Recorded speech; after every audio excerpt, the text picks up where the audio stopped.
বিসমিল্লাহির রহমানির রহিম। আসসালামু আলাইকুম বন্ধুরা, আমি লুৎফুন্নেসা, দেখছেন আমার চ্যানেল ইসলামিক ওম্যান লুৎফুন্নেসা। আজকে আমি রান্না থেকে স্টার্ট করেছি, সব কিছু রেডি করে নিয়েছি। এখন জাস্ট রান্নাটা করব।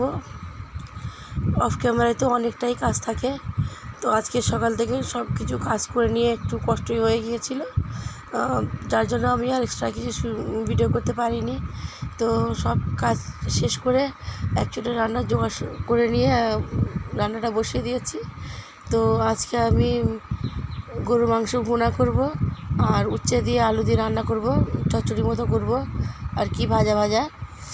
তো এখন আমি দুটো কড়াই বসিয়ে দিয়েছি, দিয়ে আমি তেলটা গরম হয়ে গেলে আমি পেঁয়াজ দিয়ে দিলাম। আর এখানে কিন্তু আমি একটু বেশি পরিমাণে করে এই পেঁয়াজ দিয়েছি, যেহেতু উচ্ছে রান্নার মধ্যেও পেঁয়াজ তেল কিন্তু একটু বেশি দিলেই ভালো লাগে।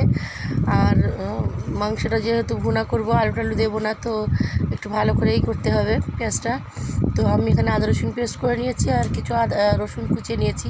তো আদা রসুন পেস্টটা আমি মাংসের মধ্যে দেবো, আর যেটা রসুন কুচিয়ে করে রেখেছি সেটা আমি উচ্ছের মধ্যে দেবো। তো এখানে আমি কিছু গরম মশলাও দিয়ে দিলাম, যেরকম দুটো লং, দুটো এলাচ, একটা ডালচিনি। তো দেওয়ার পরে আমি এখন ওই দিক থেকে উচ্ছেটার মধ্যে আমি রসুনটাও দিয়ে দিয়েছি।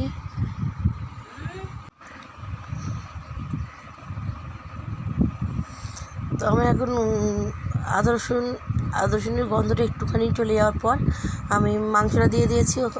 মাংসটা একদমই কুচি কুচি মতো ছিল, ছোটো ছোটো মাংস ছিল।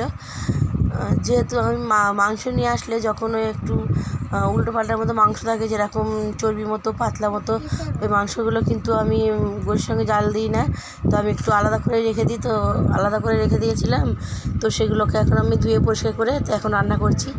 একদমই ছোটো মাংস, রান্না করতে বেশি সময় লাগবে না। তো আমি এখন লবণটা দিয়ে দিচ্ছি, আস্তে আস্তে সব মশলা দিয়ে দেবো, বেসিক মশলাই দেবো। হলুদ গুঁড়ো, লঙ্কার গুঁড়ো, জিরের গুঁড়ো, ধনের গুঁড়ো, প্রত্যেকটা মশলা দিয়ে আমি একটু ভালো করে কষিয়ে নেব।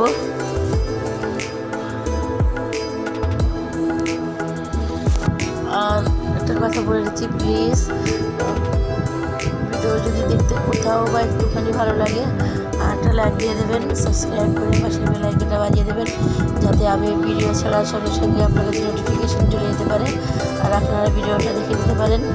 তো আর ভালো লাগলে একটা কমেন্ট করে জানাবেন আমাকে। এর আগে আমি একটা ব্লগ দিয়েছিলাম, কিন্তু আমি তো একটা কমেন্ট পাইনি, তো জানি না আমার ব্লগটা কার ভালো লেগেছে কিনা। যদি না দেখে থাকেন তো প্লিজ দেখে আসবেন, আর ভালো লাগলে কমেন্ট করে দেবেন। তো আমি এখানে উচ্ছে আর আলু কেটে রেখেছি।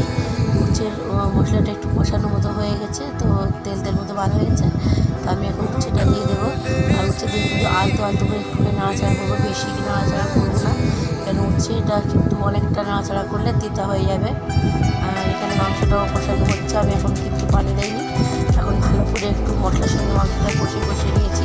তো দেখতে পাচ্ছেন পুরো একদম পানিটা শুকিয়ে গেছে, তেল মতো এটাও হয়ে গিয়েছে। তাহলে এখন গুঁড়া করে আমি এখন এর মধ্যে পানিটা দিয়ে দেবো। তো এখানে আমি আদা রসুন পেস্ট করে রেখেছিলাম,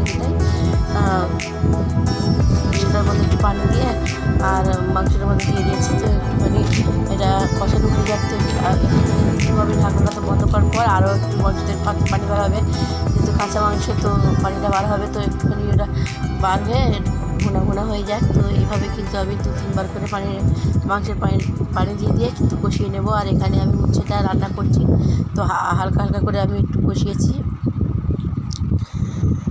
তো এই তো আমার মাংসটাকে আবারও আমি খুলে একটুখানি নেড়ে ছেড়ে দিচ্ছি। তো এইভাবে কিন্তু আমি 2-3 বার পানি দিয়ে কষবো।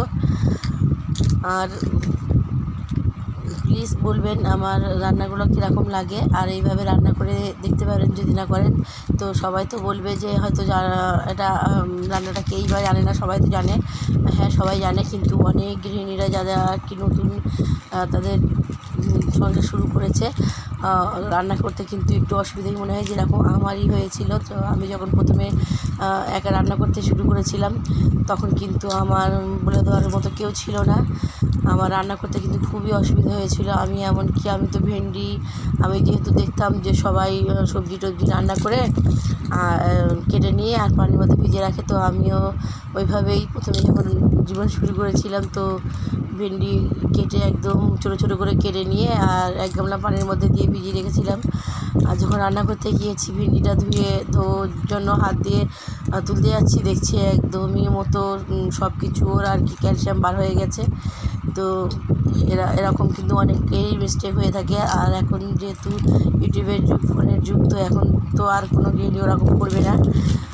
তো একটু একটু কিন্তু অনেক ছোটো ছোটো গৃহিণীদের কিন্তু অনেক হেল্প হয়, সাহায্য হয়, যার জন্য হয়তো আমরাও এরকম কয়েকটা, আমাদেরও যখন অসুবিধা হয়, এখনও কিন্তু আমরা বলবো না যে আমরা পাকা গৃহিণী হয়ে গেছি, আমাদেরও কিন্তু অনেক কিছু শিখতে বাকি আছে। আমাদেরও সবার মধ্যেই কিন্তু ভুল হয়, মানুষেরই তো মাত্র ভুল হয়, তাই না? তো এই তো আমি এখন মাংসটার মধ্যে ভালো করে একটু বেশি পরিমাণেই পানি দিয়েছি।